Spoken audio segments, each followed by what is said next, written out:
The rope was already swinging when the barefoot girl grabbed Jed Carter's coat and whispered, "It's my mama's last day alive." He'd come to town for a cow, nothing more. But on the gallows stood a woman, wrists in chains, eyes full of the same desperate hope his little girl once had before fever took her. The crowd wanted blood. The law wasn't in sight. And Jed's hand was already moving toward the worn leather wallet in his saddlebag. Follow my story to the end and comment the city you're watching from so I can see how far this tale travels. Sage Hollow, Wyoming Territory. Spring 1890. The air smelled of dust and old anger. Jed Carter rode into the open-air market, hat low, his eyes half hidden under the brim. He was there for livestock quiet business that didn't require a handshake or a smile. 3 winters ago, he'd buried both wife and daughter in the same week.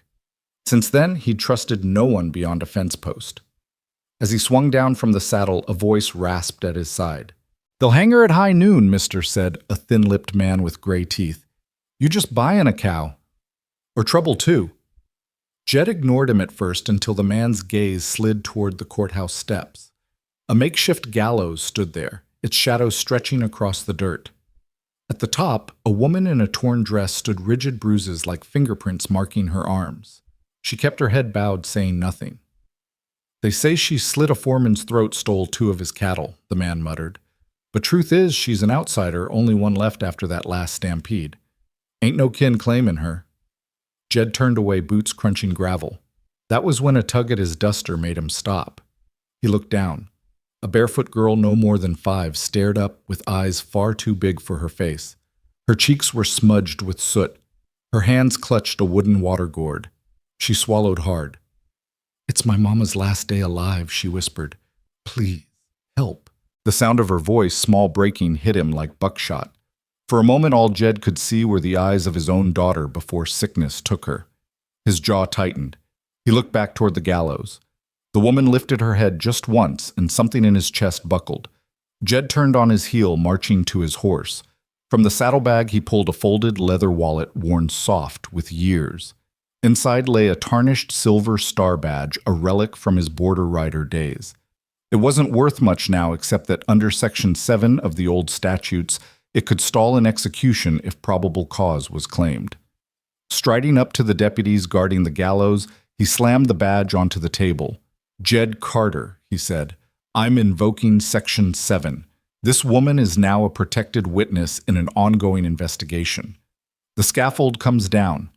The deputies exchanged uneasy looks.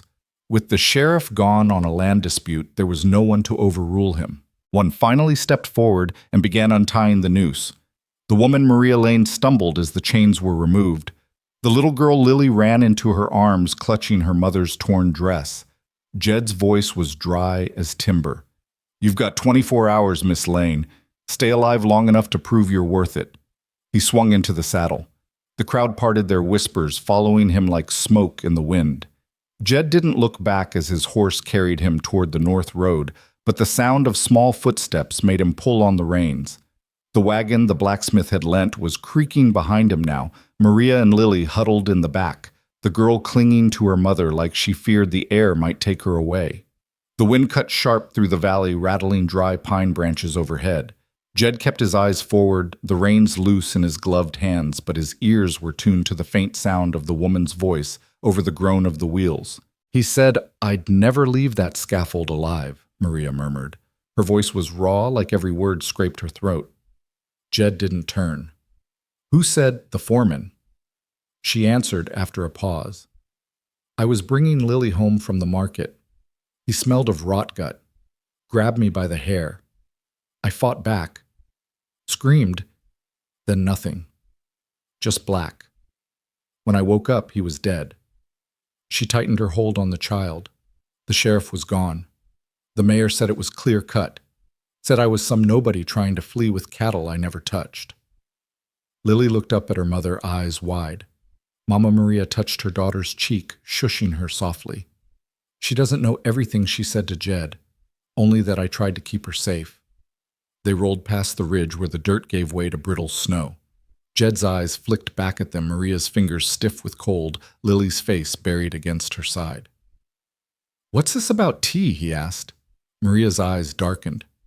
"Each morning from the mayor's house. He called it kindness, said it'd help with the shakes after the incident. But the more I drank, the more my hands shook. Then I forgot names, days. And now?" She stopped, her gaze falling to the bruises on her wrists. Jed's jaw worked, but he said nothing. The wagon wheels squealed over frozen ruts, the sound carrying into the trees. They crested a rise and saw them 20 or more townsfolk gathered at the fence line of his land, arms folded, some with hands resting near pistol grips. The cold in the air thickened with their stares. One man stepped forward, his voice hard. "Walker, you've gone soft. Harboring a killer. That's what we're saying in church this Sunday." Another, a broad woman with a scarf tied tight around her chin, pointed at Maria. "That woman's got death in her eyes." Jed climbed down from the wagon slowly, his boots hitting the frozen ground with a thud. Without a word, he unbuttoned his coat, shrugged it off, and wrapped it around Lily's small shoulders. He bent to fasten it under her chin. Her lips trembled. "You're not mad at us." He met her eyes. "Not at you." Then he straightened and turned to face the crowd. "I've buried one child already," he said, voice even but cutting through the cold air. "I'll bury myself before I let another one hang." The line of townsfolk wavered, glances shifting among them. No one stepped forward. Jed returned to the wagon, helping Maria down, steadying her as her boots sank into the snow. Inside the cabin, the fire in the hearth still breathed faintly. The walls were patched with tin and salvage wood, the corners shadowed, but it was dry and warm. Maria paused at the threshold, eyes darting like a caged animal's. "It's not a jail," Jed said flatly. "But don't take me for a fool." "I won't," she answered, her voice barely above a whisper. Lily curled up on the cot in the corner, still wrapped in Jed's coat. He watched her close her eyes, the faintest smile easing her features as the warmth took hold. Maria sat stiff on a wooden stool. Her hands shook as she reached toward the fire. "Why are you helping us?" Jed didn't answer right away. He pulled a chair closer to the hearth, his gaze fixed on the flames. "Because someone once helped me before I forgot how to believe in people." The words hung between them like smoke. Outside, the wind rattled the shutters. Inside, the silence wasn't comfortable, but it wasn't cruel either. Night settled in heavy and cold. Jed stepped back outside alone, the snow crunching under his boots. He followed the trail Maria had described to the creekside where the foreman was supposed to have died. The moon was just a silver slice above the trees. The place was too clean, no blood, no scuffle marks. The snow disturbed only where someone had worked to erase the truth. He crouched near a gnarled root and saw it, brass glinting under a thin veil of moss. He pulled it free, a cracked leather belt with a rattlesnake stamped into the buckle. Jed's mouth tightened. Only one man in Sage Hollow owned snakehide like that Mayor Harper, the same man who'd poured Maria's tea and sworn it was a kindness. Jed's fingers curled around the belt. The cold bit into his skin, but the heat rising in his chest was hotter than the fire back home. Jed turned the belt over in his hands, the worn leather creasing under his fingers, the coiled rattlesnake catching the moonlight in a dull, threatening glint. Harper's belt. There was no mistaking it. He slid it into his coat and rose, slowly scanning the tree line. The wind shifted, carrying the faint creak of ice on the creek. Nothing moved, but he had the feeling he wasn't alone. The ride back to the cabin was silent, except for the snow grinding under his boots and the sound of his own breath. When he stepped inside, the heat from the fire hit him first. Then the sight of Maria curled on the cot, her skin, pale lips tinged blue.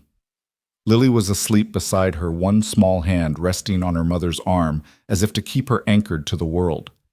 Jed knelt beside the cot. "Maria." Her eyes fluttered open, glassy with fever.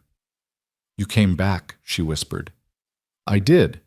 He took her wrist, gently pushing up the sleeve. Two faint puncture marks bloomed just above the vein ringed with bruising.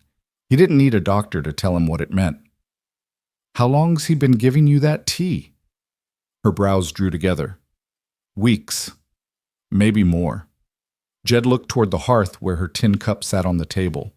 "We're going to see Doc Ellis. Now." She tried to sit up. "It's the middle of the night." "Doesn't matter." His voice left no room for argument. In minutes, he had her wrapped in a wool shawl, Lily rousing with a bleary look. The girl climbed into the wagon beside her mother, clutching the hem of Jed's coat like she had in town. The ride through the darkness was a blur of cold air and jingle of tack, the horse's breath steaming in the lantern light. Doc Ellis's cabin stood dimly lit at the edge of a frozen pasture. Jed didn't knock. He pushed through the door, carrying Maria straight to the examination table. "Poison," he said flatly. "Slow kind." The old man's weathered face tightened as he sniffed the residue in Maria's cup. "Black nightshade," he confirmed. "Not enough for a quick kill, but steady doses over time. Shuts down the body from the inside out, heart first." Maria's head rolled toward him, eyes wide. "I thought it was just nerves," she murmured. Doc shook his head. "It's murder-wearing patience." Jed stood over her fists curling at his sides. He wasn't thinking of the gallows anymore. He was thinking of Harper's smug voice in the council hall calling for justice, while stirring death into a woman's tea. The doctor mixed a bitter-smelling tonic, tilting Maria's head to get her to swallow. "This will start to push it out of your system, but you're weak. You'll need rest." Jed glanced at the window. Snow was falling thicker now, the flakes swirling hard in the lantern light. "Rest will have to wait. Harper's not going to stop just because she's breathing." Maria's gaze found his. "If you go after him, I'm not asking," Jed cut in. "He sent men to kill you on the road once. He'll try again, but this time we're ready." Lily's small voice broke the tension. "Is Mama going to be here tomorrow?" Jed crouched beside her, smoothing back her hair. "Not if we sit still, but if we move fast and smart, she will. I promise." They left before dawn, Maria bundled in the wagon with Lily pressed close to her side. The trail north wound through narrow passes and brittle stands of pine. Jed knew the way Red Elk Hollow, where Reverend Isaac kept a chapel carved into the mountain rock. Years ago, Jed had helped the preacher settle there. It had been a refuge once. It could be again. But halfway up Gray Rock Bluff, the world cracked open with gunfire. The first shot took bark off a tree inches from Jed's head. The second sent the horses rearing. Down he barked, throwing himself between the wagon and the ridge. Two men emerged from the trees, dark coats dusted with snow rifles raised. Jed knew their faces, Harper's men. "You're trespassing," one called. "Hand the woman over. She's under my protection." Jed answered, his voice carrying across the frozen air. "Not anymore." The other man's rifle jerked. A shot rang out and Jed's lead horse collapsed in the harness. The wagon tilted violently. Maria cried out as she slid, clutching Lily to her chest. Jed fired once, his bullet splintering the ice at their feet. "Next one lands in your chest." They hesitated, then melted back into the trees, leaving only the echo of their retreat. Jed didn't waste time watching. He slung Maria over his back and looked down at Lily. "Hold on to my belt and don't let go no matter what." The snow was knee-deep in places, the slope steep, every step a fight against the cold and gravity. Maria's breath rasped against his neck lighter with each passing minute. Lily stumbled, and Jed caught her hand, hauling her forward. They came to a narrow crossing over a frozen stream. Jed paused, chest heaving. "I lost my little girl to fever," he said, his voice so low it almost vanished under the wind. "I ain't losing another to fire and rope." He stepped onto the ice. It groaned under his boots but held. The other side rose into thick timber, and beyond that a faint flickering glow. A promise in the dark. They pushed through the last drift, the chapel's carved doorway, appearing like the mouth of a cave. Jed pounded on the wood. It swung open to reveal Reverend Isaac, older than Jed remembered, but still with eyes sharp as flint. Jed Carter, the preacher, said slowly, taking in the sight of Maria slumped against him, and Lily clinging to his coat. "What devil are you running from?" Jed stepped into the light snow melting off his shoulders. "Not the devil," he said, "just men pretending to be God." Reverend Isaac stepped aside without another word, the warm glow of the chapel spilling into the snow. Jed carried Maria to the front pew, lowering her gently onto the worn cushion. Lily slid in beside her small fingers, never letting go of her mother's hand. The fire in the stone hearth was low, but the heat was enough to thaw the ice from their clothes. Isaac studied Maria with a furrowed brow. "She's been poisoned," Jed said, his voice flat. The preacher's eyes narrowed. "By who, Harper?" Jed didn't blink when he said the name. Slow, steady doses. Enough to make her too weak to fight when they decided she was guilty. Isaac let out a slow breath as if confirming what he already suspected. Then you came to the right place. Folks around here are too scared to shelter anyone Harper wants gone. But up here, the only law is the one God keeps.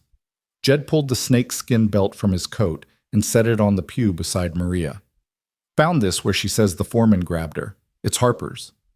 No one else in Sage Hollow owns snakehide stamped with a coiled rattler. Maria's gaze fixed on the belt, her lips parting slightly. I remember that buckle. The day before. He was at the market, watching me. Jed crouched in front of her. You remember enough to testify? She hesitated, eyes dropping to Lily. If it means they'll leave her alone, yes. The preacher stepped toward the altar, pulling a worn Bible from the shelf. There's something you need to see, he said. From between its pages, he drew out a folded letter, the edges yellowed with age. Jed took it carefully. The handwriting was a woman's, shaky but deliberate. It told of nights spent watching Harper steep strange herbs into a young woman's tea, of him returning home with blood on his hands, ordering silence. The letter was signed by Harper's late housemaid. She gave it to me 2 winters ago, Isaac explained.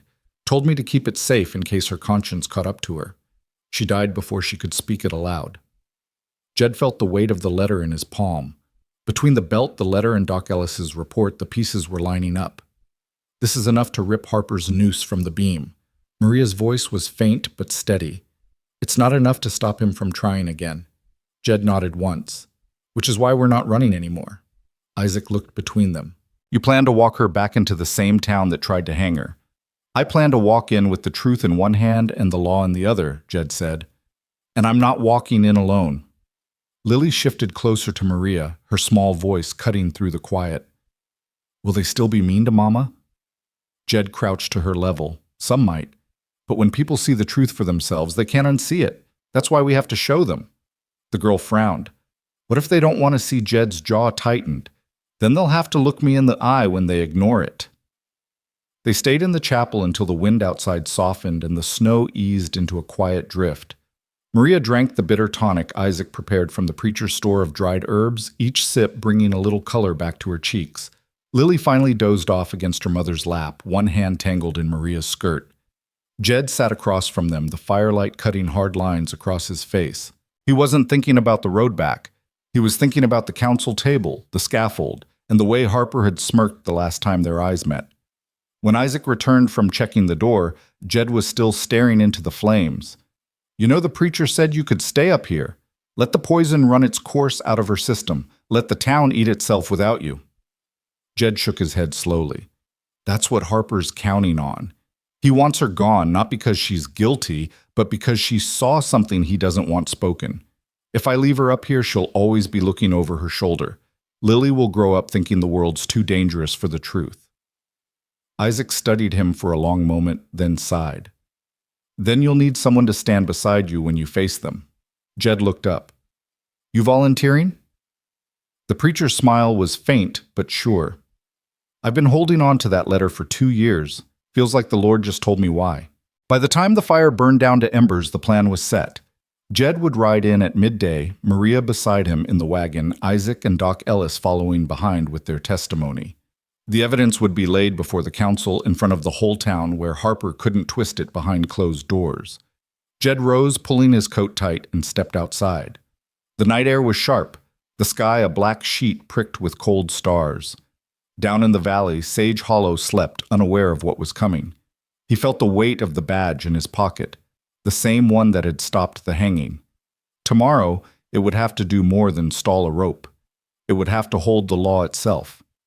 Morning broke cold and pale, the light spilling over the ridge in thin, washed-out beams.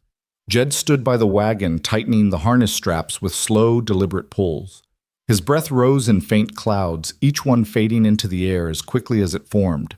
Inside the chapel, Maria stirred on the pew, the rough wool blanket sliding from her shoulders as she sat up. Lily was already awake, crouched on the floor with a scrap of charcoal drawing shapes on a worn piece of paper. "You're sure about this?" Reverend Isaac's voice came from the doorway. He stepped out into the frost, his old coat buttoned high, Bible tucked under one arm. Jed didn't pause in his work. The only thing I'm sure of is Harper won't stop until he's the one holding the rope. We take it out of his hands today." Maria appeared in the doorway behind Isaac, her face still pale, but her eyes steadier than the night before. "I can walk," she said softly. "You'll ride," Jed replied without looking up. "No point proving your strength to anyone until we prove your innocence first." She hesitated, then nodded, helping Lily climb into the wagon. Jed gave the reins a light snap, and the horses started down the narrow trail, the wheels crunching over frozen earth. The preacher rode behind on a borrowed mule, its ears twitching at every gust of wind. The descent into Sage Hollow was slow, the road winding between tall pines dusted white. As they neared the outskirts, the stillness shifted. Farmers paused in their fields, tools hanging forgotten in their hands.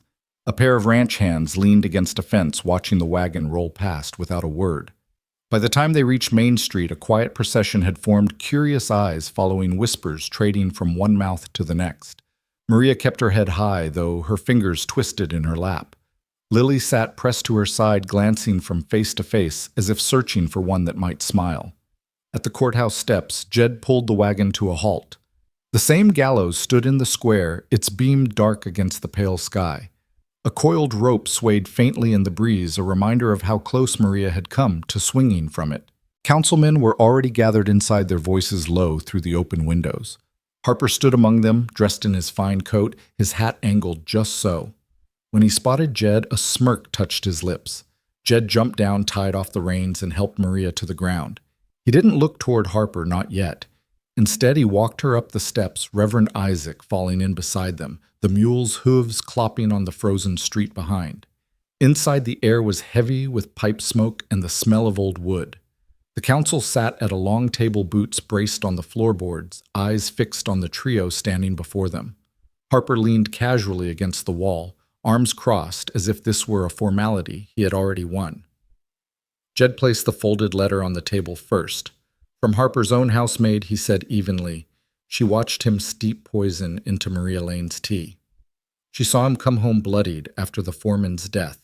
He laid the snakeskin belt beside it, the brass buckle catching the light. Found this at the scene. Everyone in this town knows Harper's the only one with a rattler stamp like that. Finally, Reverend Isaac set his Bible down and opened it to a marked page. "My testimony," he said. "Maria came to me weeks before the killing, afraid for her life. She asked for sanctuary. I couldn't protect her then. I aim to now." Harper chuckled low, pushing off the wall. "Stories and trinkets," he drawled. "You expect the council to throw out a conviction on scraps?" Doc Ellis stepped forward from the back of the room, his sudden presence drawing murmurs. "Not scraps. Medical evidence. Maria Lane's been poisoned for weeks. Black nightshade. Enough to weaken her cloud, her memory make her easy to frame." Jed's voice was calm but carried through the room. "This isn't about scraps. It's about a man so sure of his power he thought he could hang a mother in broad daylight without anyone asking why." The head councilman's gaze shifted from the evidence to Harper, who now stood straighter, his smirk thinning. The room's whispers grew. "Let the people decide," Jed said, turning to face the crowd that had pressed in behind them. "Look at her. Does this look like a killer to you? Or a woman someone tried to break because she wouldn't bend?" Silence stretched broken, only by the creak of the gallows beam outside in the wind. Then the gavel struck the table. "Maria Lane is hereby cleared of all charges. The gallows will be dismantled by dusk." A breath passed through the room like dust shaken from old rafters. Harper's jaw worked, but no words came. Jed stepped aside as Maria moved forward, Lily's hand in hers. She didn't speak to Harper. She didn't have to. Her freedom was answer enough. Outside, the noose hung still for a moment, then swayed gently as if it too knew its time was over. By the time the council adjourned, the square was buzzing like a stirred hornet's nest. Word traveled faster than the winter wind. Maria Lane was free, and Harper had been forced to stand silent while the noose meant for her was taken down. People lingered outside the courthouse, their voices low, their eyes darting between Jed Maria and the man who had once seemed untouchable. Jed guided Maria and Lily back toward the wagon. He could feel the weight of the stairs, some filled with relief, others with suspicion. Freedom didn't erase the gossip overnight. Harper's supporters would keep their venom even if they couldn't keep their rope. Reverend Isaac caught up to them at the steps, his breath clouding in the air. "I'll follow you back to the ridge," he said. "Safer to ride with company today." Jed nodded, helping Maria into the wagon before lifting Lily up beside her. "Appreciate it," he said, his voice low. As the horses started forward, the sound of boots crunching in the snow made him glance over his shoulder. Harper stood at the edge of the square.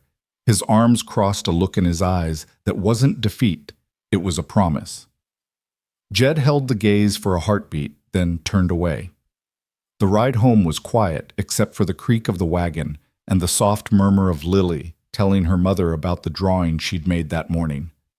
Maria listened with a faint smile, though Jed noticed her fingers never quite loosened around the blanket in her lap. Halfway to the ridge, Reverend Isaac urged his mule closer. "You know he won't take this loss kindly," he said.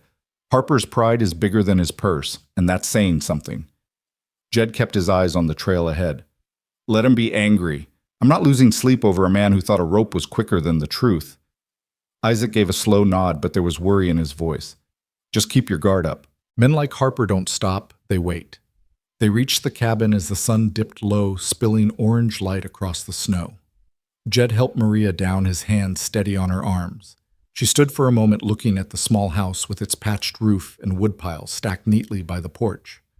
"It's warmer than it looks," he said, opening the door for her. Inside, the fire had burned low, but still held enough heat to thaw the chill from their bones. Lily darted to the corner cot, setting her worn doll on the pillow like it had been waiting for her. Maria eased into a chair near the hearth, her eyes following Jed as he shed his coat and moved to stoke the fire.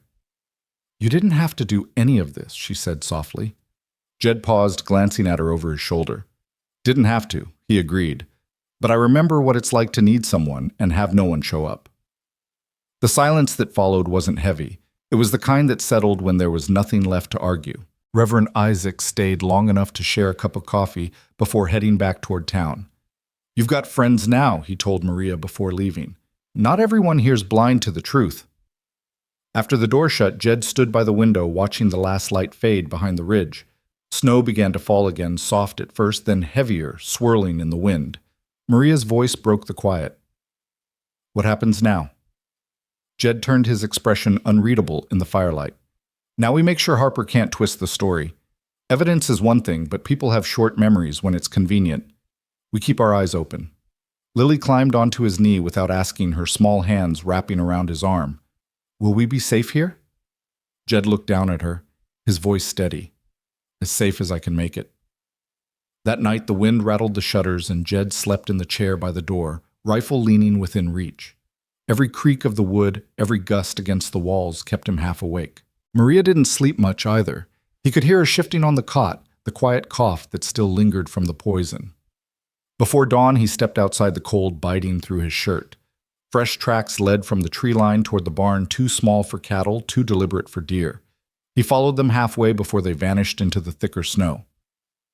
Someone had been watching. When he returned, Maria was at the table, her hands wrapped around a mug of coffee. She looked at him over the rim. "Something's wrong." "Nothing we can't handle," he said, though the tightness in his jaw said otherwise. He poured himself a cup, the heat seeping into his fingers. Lily skipped to the door, peeking out at the snow. "It's still falling," she called back. Jed's gaze lingered on the white-covered trail, his mind already turning over the possibilities. Harper's pride wouldn't let this end quietly.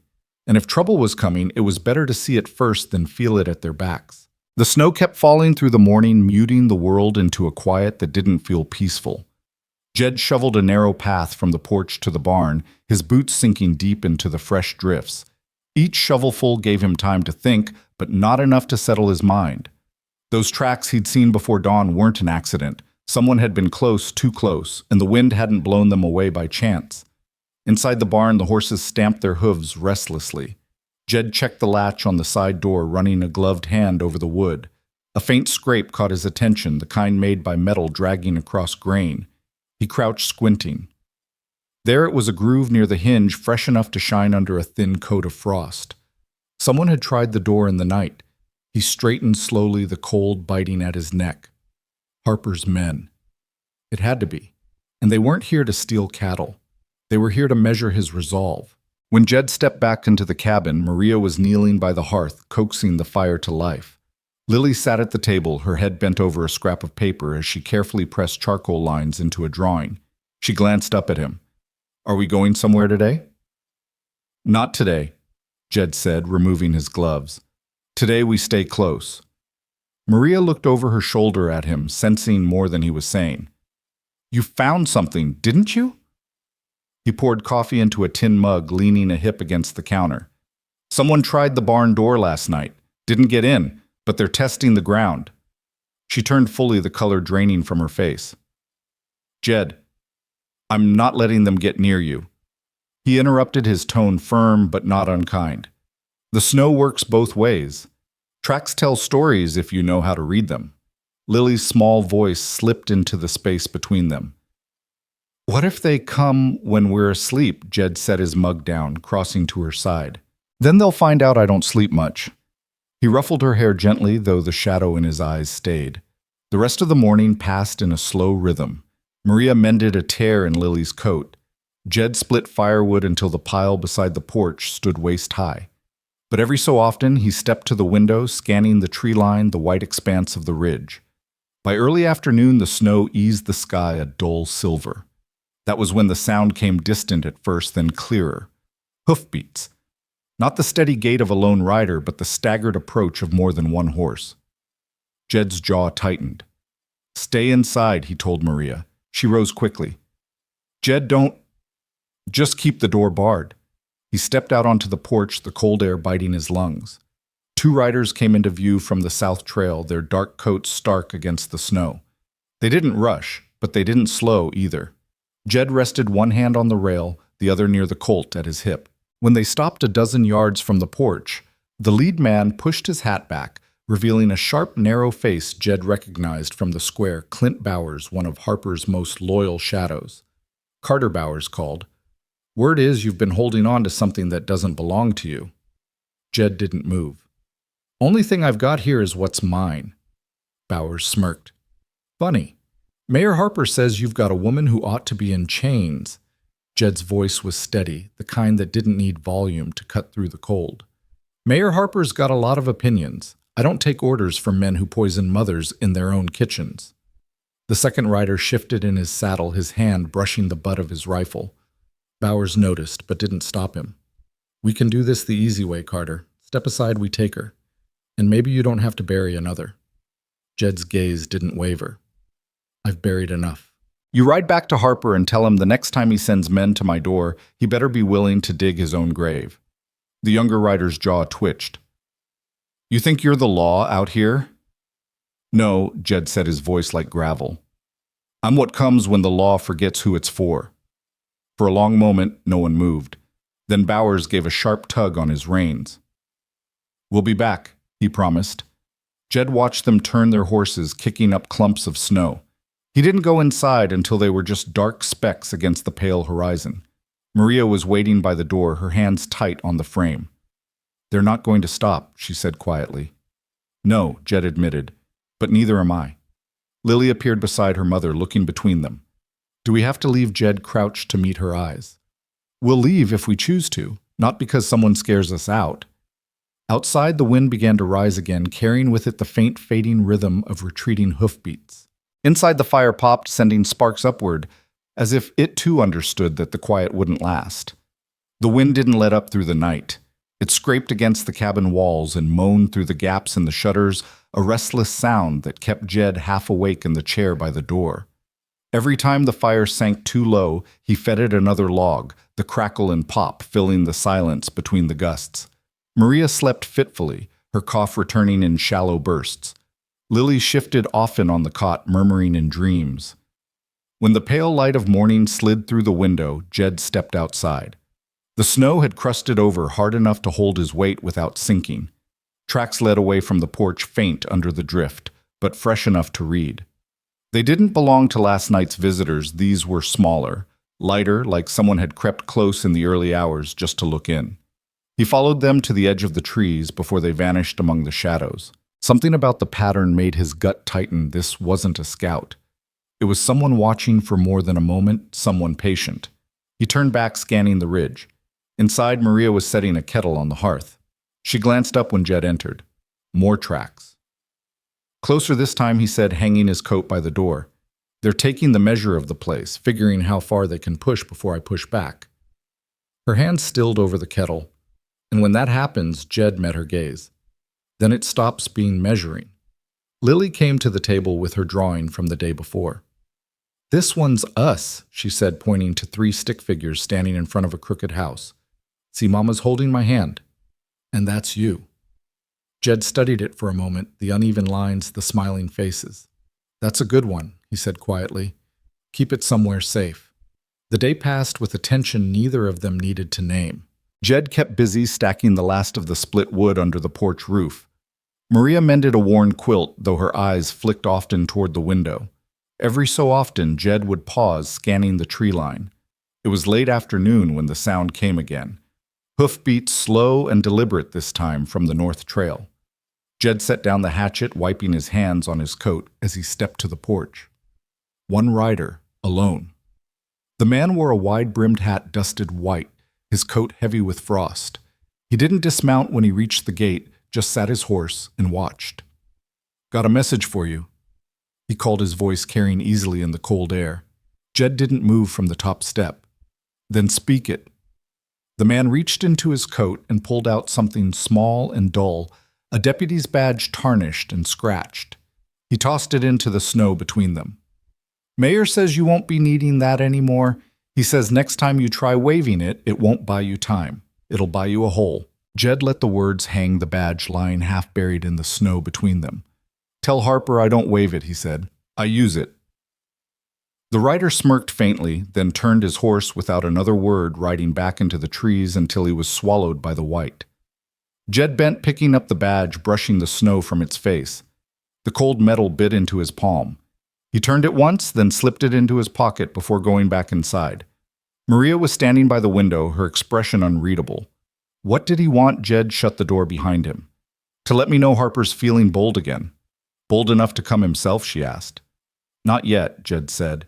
But he's sending shadows close enough to taste the air. That means he's planning something, and soon. Lily looked between them, sensing the weight in their voices. Is it bad? Jed crouched in front of her. It's nothing we can't handle. But you stay close to your mama for now. All right? She nodded, clutching her doll to her chest. As night fell, the 3 of them sat near the fire, the shadows on the walls shifting with each flicker of flame. Jed worked a whetstone over the edge of his knife, the scrape steady, deliberate.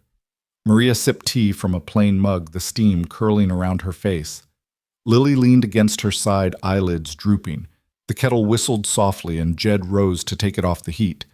When he turned back, Maria's eyes were on him, thoughtful. You're not just waiting, are you? He set the kettle down, meeting her gaze. Waiting gets people killed. I'm watching. There's a difference. Outside, the wind shifted again, carrying the faint scent of wood smoke from somewhere far down the ridge. Jed's hand brushed the badge in his pocket. Whatever Harper was planning, the time for patience was slipping away. The smell of wood smoke lingered in Jed's mind long after the wind shifted. It wasn't coming from his chimney. Someone was camped not far off, close enough for the scent to ride the breeze. That kind of distance meant they could be watching the cabin, counting the hours he was awake, noting when the fire dimmed. Harper's men weren't hiding anymore. They were waiting for the moment they thought he'd ease his guard. The next morning, Jed was outside before sunrise. The snow crunched under his boots as he walked the perimeter, eyes searching for anything new. A set of hoofprints cut across the far edge of the ridge, half covered in the night snowfall. He crouched, brushing the drift aside with his glove. They were fresh enough to chill him in a way the air couldn't. Whoever it was, they'd been there less than an hour ago. Back in the cabin, Maria was ladling porridge into bowls while Lily traced her finger over the drawing she'd made. Jed took a seat at the table, his eyes flicking to the window as he ate. You saw them again, didn't you? Maria asked quietly, not looking up. Close, Jed admitted. Closer than I'd like. Lily's spoon stopped halfway to her mouth. Are they going to come here? Jed met her gaze, steady and calm. Not if I go to them first. Maria's eyes sharpened. Jed? He leaned forward, resting his forearms on the table. They're watching us. Every hour they're out there, they're learning more. The only way this ends is if Harper knows we're not afraid to walk toward him. Maria's lips pressed together. She wanted to argue, but she knew he was right. The last thing she wanted was to wake in the night to find those shadows inside the cabin. By midday, the snow had eased and the sky was a flat, pale gray. Jed saddled his horse, checking the rifle slung in its scabbard. He didn't intend to start a gunfight, but he wasn't riding out empty-handed either. Maria came to the porch, Lily clutching her hand. "You're not going alone," Maria said. "If you're going into town, you'll need someone they can't dismiss as just a rancher's grudge." Jed studied her for a moment. She looked stronger than she had in days, the sickness from the poison slowly loosening its grip. He gave a short nod. "You ride in the wagon. We make it look like a trip for supplies." Lily stepped forward. "I can help too." Jed crouched to her level, his voice low but firm. "You can help by keeping this place warm until we get back. And if anyone rides up, you don't open that door for anyone but me. Understand?" Her small nod carried more weight than she knew. The ride into Sage Hollow was quieter than their last. People still looked, but the stares were different now. Less certainty in them, more curiosity. Rumors had a way of turning in the cold. Some were beginning to question Harper's version of the truth. They hitched the horse outside the general store. Jed held the door for Maria, his eyes scanning the street. Harper's men weren't hard to spot, leaning against railings, hands in pockets, watching without pretending otherwise. Inside, the scent of flour and lamp oil hung heavy. Jed spoke to the storekeeper in a low voice, asking after certain shipments and whether Harper had been in lately. The man's eyes darted to Maria before he answered. "He's been keeping close to the council hall." "Lot of visitors, though. Not locals." Jed nodded, sliding a few coins across the counter. "If you hear where he's betting those visitors, you let me know." When they stepped back into the street, the air felt heavier. Clint Bowers was standing by the hitching post, the same smirk he'd worn days ago playing on his face. "Bringing her into town again, Carter," he said, his voice dripping false humor. "You sure that's wise?" Jed kept walking Maria close to his side. "I decide what's wise for my own," he said evenly. Bowers tilted his head. "Mayor's got friends coming in from Copper Bend. Men who don't ask questions before they draw. Thought you might like the courtesy of knowing." Jed stopped, then turning just enough to meet the man's eyes. "Tell Harper I've already buried people I cared about. I'm not afraid to bury the problem he sends next." Bowers' smirk faltered, but only for a heartbeat. He stepped aside, letting them pass. On the ride back, Maria was quiet until the ridge came into view. "They're pushing you to make the first move," she said. Jed's hands tightened on the reins. "Then maybe it's time we do on our terms." The cabin was just as they'd left it, smoke curling steady from the chimney. But as Jed helped Maria down from the wagon, he spotted something in the snow by the porch steps, a small piece of torn cloth snagged on the wood. He picked it up, the fabric stiff with frost. It was part of a dark coat sleeve, the kind Harper's men wore. Jed turned the scrap of cloth over in his fingers, the weave rough, the edge frayed where it had torn free. It wasn't just any fabric. It matched the coats Harper's men favored, the ones they wore when they wanted to look like they belonged anywhere they pleased. Whoever had been here had gotten close enough to brush the porch rail. Maria stood just inside the doorway, her expression tense as she watched him examine it. "They were here while we were gone." Jed nodded once, slipping the cloth into his pocket. "And they'll keep coming until they think they've found the crack in the door." Lily hovered near the table, her small hands gripping the back of a chair. "What if they come at night?" Jed's eyes softened as he looked at her, but his voice stayed steady. "Then they'll find me waiting." He stepped inside, closing the door against the wind. The cabin felt smaller with the weight of what he'd just found, the air tight with the knowledge that Harper's reach was now brushing against their walls. Maria poured coffee into a tin mug and handed it to him without a word. "Bowers said something today." Jed began setting the mug down on the table. "Harper's got men coming from Copper Bend. Hired guns who don't need a reason to pull a trigger." Maria's grip tightened around her own mug. "Then we can't just wait here." "No," Jed agreed. "We take this to the people before Harper has the chance to strike. Evidence in their hands, not locked in mine. Once the truth's out in the open, it's harder for him to bury it." Lily's eyes were wide. "Does that mean we have to go back to town?" Jed crouched beside her, resting a hand on her shoulder. "Just once more. But this time we don't walk in alone. Reverend Isaac Doc Ellis. They'll stand with us. And we do it while the town's still talking about the gallows coming down. The plan formed quickly. That night, Jed wrote a single-page account of every piece of proof they'd gathered: the letter from Harper's housemaid, the belt from the creek, the doctor's report. He placed each item into a canvas bag, tying it tight with a strip of rawhide. Maria sat across from him, watching the firelight dance on the walls. What happens if he tries to stop us on the way? Jed didn't look up from knotting the cord. Then he'll wish he hadn't. The wind rattled the shutters as they settled in for the night. Jed kept his rifle propped within arm's reach, his ears tuned to every sound outside. But no hoofbeats came, no knock on the door, only the long sigh of winter pressing against the ridge. Dawn broke cold and brittle. They set out with Isaac and Ellis before the sun had climbed high enough to warm the frost. The ride into Sage Hollow felt different this time, calm, but edged with purpose. People stopped to watch them pass, curiosity flickering in their faces. At the square, Jed didn't head for the council hall. Instead, he steered the wagon to the church steps. Isaac's voice carried as he called for the townsfolk to gather, the bell above the chapel ringing out over the roofs. When a crowd had formed, Jed stepped forward, the canvas bag in his hands. "You've heard Harper's version of the truth," he said, his voice carrying through the cold. "Now you're going to hear mine and see what he didn't want you to." One by one, he laid the evidence on the steps for all to see. The letter yellowed with age, but signed in a familiar hand. The snakeskin belt with its coiled rattler stamped into the brass. The doctor's report signed and dated, naming the poison that had been in Maria's tea.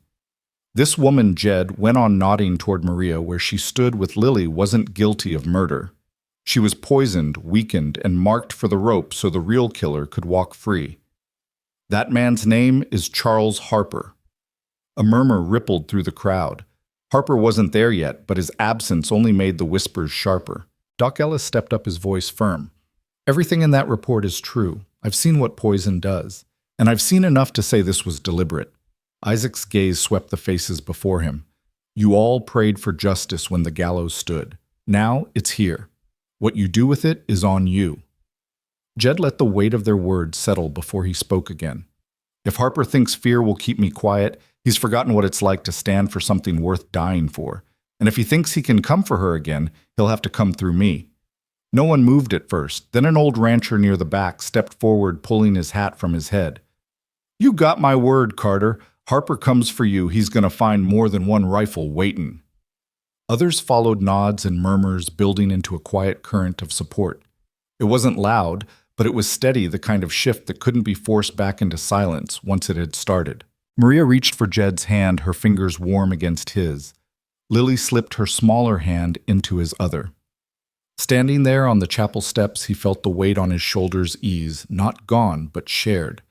For the first time in a long while, he believed they might just hold the ridge. Your thoughts will help us create meaningful stories. And if you want to hear more powerful healing stories like this, don't forget to subscribe to the channel. Click the bell icon so you don't miss any new episodes. And most importantly, share this video with people who need a little hope today. Thank you so much for your time.